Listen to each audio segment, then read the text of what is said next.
kita tidak mau memperjuangkan Mas Ganjar, dia yang paling pantas jadi presiden. Kita akan nyesal seumur hidup nanti.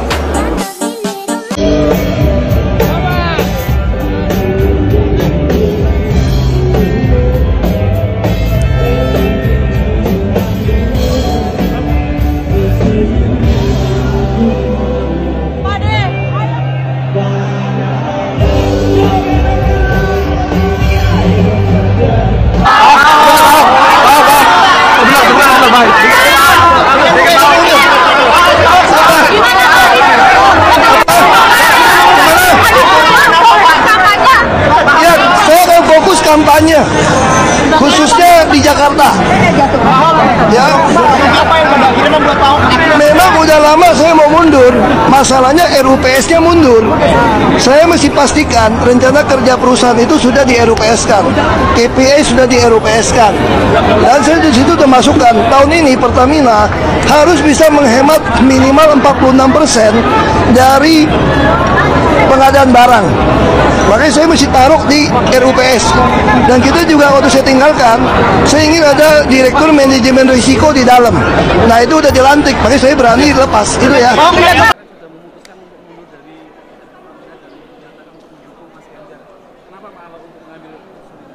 Ya saya kira ini kesempatan sekali seumur hidup ya, bahwa kalau kita tidak mau memperjuangkan Mas Ganjar, dia yang paling pantas jadi presiden. Kita akan nyesal seumur hidup nanti. Banyak menteri juga yang belum mundur, padahal juga mereka... Kan katanya menteri-menteri nggak perlu mundur. Kalau BUMN kan wajib mundur. Kita diajarin di dalam partai kita harus taat konstitusi. Kalau konstitusi mengatur siapapun mau ikut kampanye dari BUMN harus mundur, ya saya harus taat pada konstitusi untuk mundur. Gitu. Untuk yang lain yang Mahfud kan sudah mundur, Ahok untuk yang lain saya nggak tahu, karena menteri nggak perlu mundur. Satu tambahan kekuatan baru yang maha dahsyat, maha mengerikan dari Pak Ahok yang secara resmi guys ya, beliau sudah mengundurkan diri dari jabatannya sebagai Komisaris Utama Pertamina guys ya. Dan saat ini beliau siap untuk berkampanye, siap untuk bertarung ya.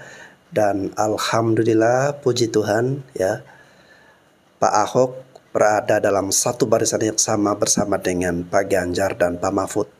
Bahkan tadi Pak Ahok sempat mengatakan satu kalimat yang menurut saya kalimat ini sangat-sangat keren guys ya, untuk kita simak ya, yakni kalau kita tidak memperjuangkan Mas Ganjar untuk menjadi presiden, maka kita semua akan menyesal seumur hidup. Saya sangat sepakat dengan kata-kata itu ya. Dan kemarin saat acara di Gelora Bung Karno guys ya, Pak Ahok juga turut hadir dan sempat berpelukan dengan Pak Ganjar ya. Kita tahu Pak Ahok ini adalah sosok yang tegas, sosok yang bersih, sosok yang berhasil ya, pernah memimpin menjadi gubernur DKI Jakarta ya. Meskipun beliau harus tumbang dengan cara-cara kotor ya, menggunakan politisasi agama ya. Dan saya sangat berharap sekali ketika nanti Pak Ganjar dan Pak Mahfud terpilih ya, mereka bisa menempatkan Pak Ahok ini di salah satu bidang yang terbaik untuk ikut serta ya, membangun bangsa dan negara kita. Semoga kehadiran Pak Ahok atau Pak Basuki Cahayapurnama ini akan lebih memperkuat sisa waktu kampanye kita. Yang jelas bahwa secara kualitas personalnya ini satu DNA ini antara Pak Ganjar yang memang tipe orang bersih, Pak Mahfud juga orang yang paham betul bagaimana pemberantasan korupsi untuk 5 tahun ke depan, dan dia juga paham betul mengenai menerjemahkan visi di dalam program-program clean and clear pemerintahan ke depan. Begitu juga Pak Ahok, beliau adalah orang yang memang secara elektoral teruji dalam pilkada DKI, namun kualitas personelnya saya kira akan lebih memperkuat positioning branding Pak Ganjar Mahfud yang mempunyai keinginan bagaimana pemerintahan ke depan sebagai pemerintahan yang akan melanjutkan 10 tahun nawacita 1, nawacita 2 sama Pak Jokowi laksanakan, dan kita akan mempercepat, memperkuat, dan kata memperbaiki ini. Kata memperbaiki adalah lebih pada bagaimana masalah penegakan hukum ini menjadi sesuatu program prioritas pemerintah ke depan. Karena adanya visi, misi, kebijakan, dan program atau kehendak menaikkan produk domestik bruto atau menaikkan pertumbuhan ekonomi tanpa ada pemimpin yang bersih dan jujur, saya kira itu tidak akan mampu terciptanya satu kesejahteraan rakyat. Nah, Pak Ahok adalah orang yang mempunyai branding, mempunyai positioning di mata masyarakat, adalah orang yang bisa menerjemahkan pengadministrasian keadilan sosial, pengadministrasian bagaimana tata laksana pemerintahan itu bisa ditata secara baik dan bersih. Dan yang paling lebih penting, Ahok adalah bukan hanya orang yang mampu memberi contoh pemerintahan yang bersih, tapi juga menjadi contoh orang yang betul-betul menempatkan pada posisi keteladanan. Engarso sung tulodo en madya manggon karso. Pemimpin tidak hanya bisa memberi contoh, tapi juga menjadi contoh. Itulah yang saya kenal sosok seorang Ahok. Salam jumpa lur. Mundurnya Ahok atau Basuki Cahayapurnama dari Pertamina ini menjadi pertanyaan besar, sahabat. Dengan satu alasan, beliau akan fokus ke kampanye pemenangan tim Ganjar Mahfud. Karena juga dapat dipastikan bahwa beliau adalah kader PDI Perjuangan. Ini tentunya membuat angin segar nih buat PDI Perjuangan atau pasangan calon presiden Bapak Ganjar Pranowo dan Bapak Mahfud MD. Ini menurut pandangan saya pribadi, sahabat. Menurut pandangan pribadi, Pak Ahok adalah sosok yang sangat istimewa. Beliau adalah sosok yang jujur, tentunya sangat banyak yang mengidolakan. Tapi pengunduran diri Bapak Basuki Cahayapurnama atau Ahok ini menimbulkan pertanyaan besar bagi saya. Banyak yang bersuka cita, terutama nih tim pemenangan dari Ganjar Pranowo dan Bapak Mahfud MD. Ini adalah sosok matador yang seperti ini. Memang beliau sosok yang hebat. Tapi menurut saya ini sudah terlalu sore, katakan sahabat.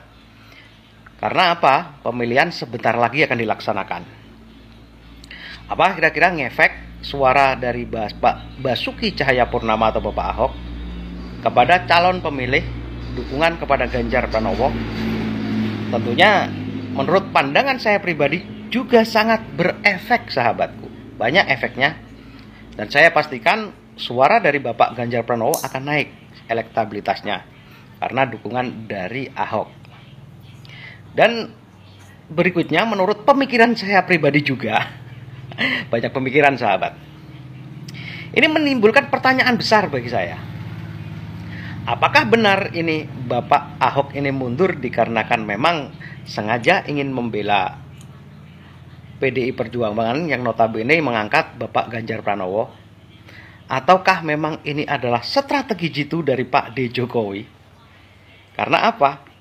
Melihat keadaan semakin memanas, Pilpres akan semakin memanas, sehingga beliau mengutus Bapak Basuki Cahayapurnama atau Bapak Ahok untuk meredam suasana dengan berkampanye mendukung pasangan Ganjar Pranowo dan Bapak Mahfud MD. Itu bisa terjadi, sahabat. Dikarenakan gini, Bapak Basuki Cahayapurnama atau Ahok, mantan narapidana, beliau yang diangkat marwah dan namanya menjadi komisaris besar dari Pertamina. Ini bukan kaleng-kaleng persahabatan, ya bukan kaleng-kaleng, sahabat. Beliau yang mengangkat derajatnya. Dan menurut pandangan saya, Pak Ahok juga sangat menghormati kepada Bapak Jokowi. Jadi ini tidak bisa saya garis bawahi begini, sahabat. Bapak Jokowi ingin meredam suasana demi menjaga kestabilan nasional agar pemilu berjalan damai, tenang, tidak ada saling hujat yang sekarang mulai memanas dengan mengutus Bapak Basuki Cahayapurnama berkampanye untuk Ganjar Mahfud. Oke guys, kita sangat menghormati berbagai atau beragam perbedaan pendapat di antara kita, ya. Tetapi kalau menurut saya, situasi saat ini bukanlah real settingan ataupun permainan catur lagi, tetapi ya inilah dinamika politik yang terjadi, ya. Kita harus menerima kenyataan bahwa Pak Jokowi berada dalam satu barisan atau mendukung pasangan Pak Prabowo dan Mas Gibran, ya. Ini masuk akal sekali karena ada anak Pak Jokowi, putra sulung beliau yang mendampingi atau sebagai cawapres dari Pak Prabowo, ya. Jadi secara nalar dan akal kita bisa memahami dan melihat bahwa Pak Jokowi berpihak kepada Pak Prabowo, ya. Jadi kalau narasi-narasi yang dibangun mengatakan bahwa Pak Jokowi menggunakan strateginya bermain catur, bahwa ini demi menaikkan elektabilitas pasangan nomor urut 3 dan sebagainya, ya, sebenarnya Pak Jokowi itu pendukung pasangan nomor 3, ya. Menurut saya itu mungkin sudah menjadi pemikiran-pemikiran yang basi, ya. Yang saat ini yang harus kita lihat adalah realitanya, ya, bahwa Pak Jokowi berada dalam satu kubu atau barisan mendukung Pak Prabowo dan Mas Gibran, itu final dan titik, ya. Sedangkan yang kita fokus saat ini adalah Pak Ganjar dan Pak Mahfud dengan segenap kekuatan yang ada, ya, bagaimana mereka berusaha untuk bisa mengalahkan pasangan capres yang lain, ya, terutama pasangan capres nomor urut 2 yang didukung oleh Pak Jokowi selaku Presiden Republik Indonesia, guys. Gawat, Jenderal.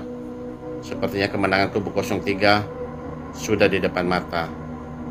Rakyat bersama seluruh cendekiawan, budayawan mulai bersatu melawan politik dinasti. Tidak ada cara lain.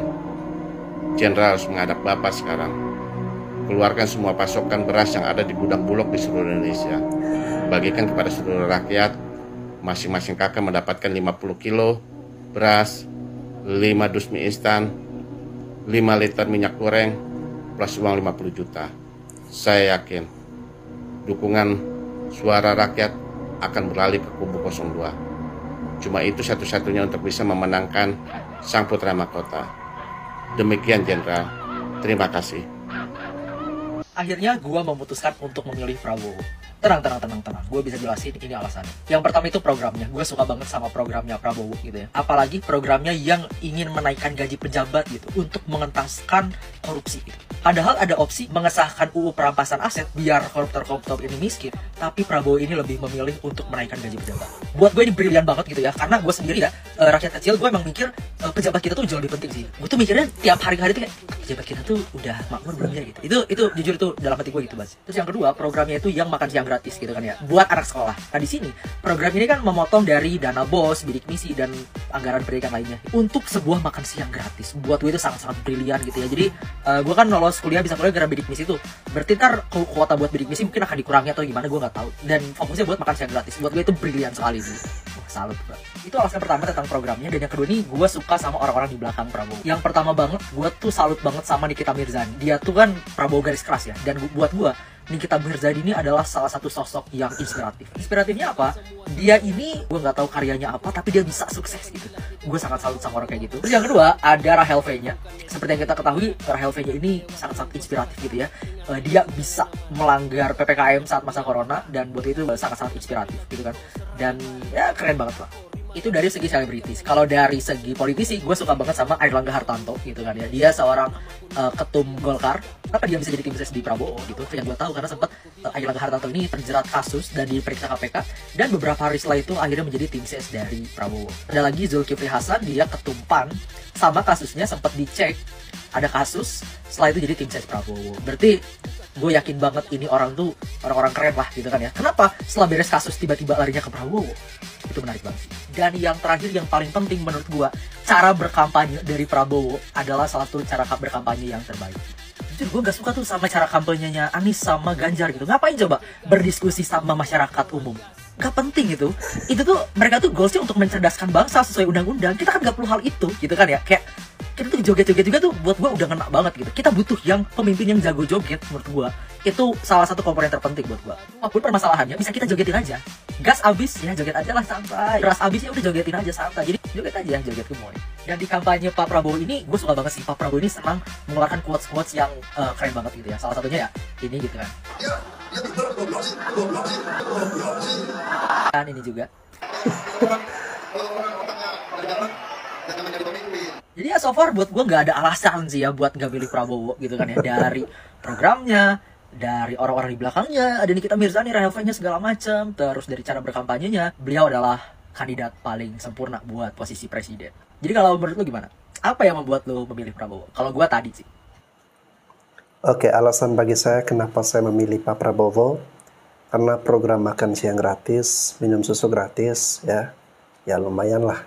Gratisan seperti itu membentuk mental kita menjadi mental pengemis, mental meminta-minta ya. Itu keren sekali guys ya. Membentuk mental kita semua menjadi mental pengemis itu sangat-sangat keren.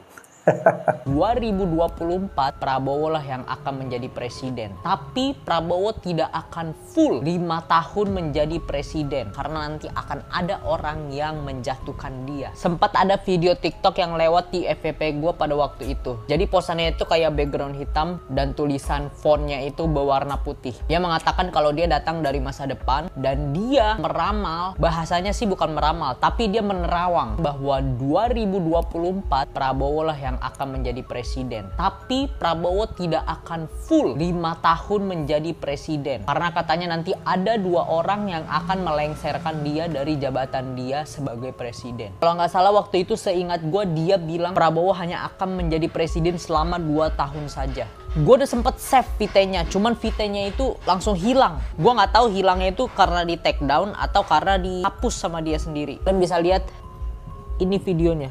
Videonya tuh ini. Cuman dia sudah hilang. Pokoknya itu gue inget banget. Karena apa? Karena gue ingin membuat konten seperti ini. Dan dia mengatakan seperti itu. Dia menerawang kalau Prabowo akan menjadi presiden di tahun 2024. Tapi Prabowo hanya akan menjabat sebagai presiden selama 2 tahun. Karena nanti akan ada orang yang menjatuhkan dia. Yang melengsarkan dia. Gue gak tahu guys ini beneran apa enggak. Dan sorry banget gue gak bisa nunjukin karena dia sudah kehapus, nggak tahu kehapus atau ke take down. Tapi menurut kalian ramalan-ramalan atau terawangan-terawangan seperti ini beneran akan terjadi? Oke ya, saya tidak peduli mau 1 tahun, 2 tahun. Kalau misalnya Pak Prabowo mau jadi presiden, nanti dia akan digulingkan atau digantikan ya. Yang terpenting saat ini adalah jangan menyerahkan bangsa dan negara kita ini untuk berada dalam genggaman orang yang salah. Karena kalau berada dalam genggaman orang yang salah, orang yang tidak mempunyai kemampuan untuk memimpin, memiliki integritas leadership yang baik, ya, dikhawatirkan bangsa dan negara kita ini bergerak menuju arah kehancuran. Ya. Tanda-tanda itu bisa kita lihat, bisa kita nilai dari program-programnya yang tidak masuk akal, ya. Program-program gratisannya yang membentuk mental bangsa dan masyarakat kita menjadi mental-mental pengemis, mental-mental peminta-minta ya. Kita mendukung program-program yang mau mengubah keadaan masyarakat kita untuk lebih maju lagi. Salah satu contohnya program 1 keluarga miskin 1 sarjana ya. Artinya kalau misalnya dalam 1 keluarga miskin itu ada 3-4 orang anak ya, pemerintah hanya sanggup untuk 1 orang anak itu dibiayai gratis ya ketika dia melanjutkan perkuliahan sarjananya ya. Dan ini bisa membantu yang lainnya untuk diangkat derajatnya, diangkat perekonomiannya. Lalu kemudian program internet gratis ya, kesehatan gratis, fasilitas kesehatan semuanya ditingkatkan ya.